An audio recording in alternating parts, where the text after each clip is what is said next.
ஒரு நியூ பிளேயரா இருக்கிறது ஒரு ப்ரோ பிளேயரை விட கஷ்டம் நான் சொன்னா நம்புவியா?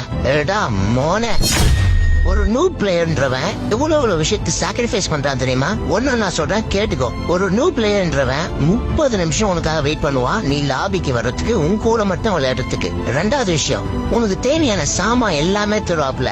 குண்டு வேணுமா, ஸ்கோப் வேணுமா, மெடிக்கேட் வேணுமா, ஜூஸ் வேணுமா, எல்லாத்தையும் கொடுப்பான். ஏன் கண்ணை கூட குத்துருவான். மூணாவது விஷயம், அவன் சாகும் போது எந்த ஒரு எக்ஸ்கியூஸும் கொடுக்க மாட்டான்.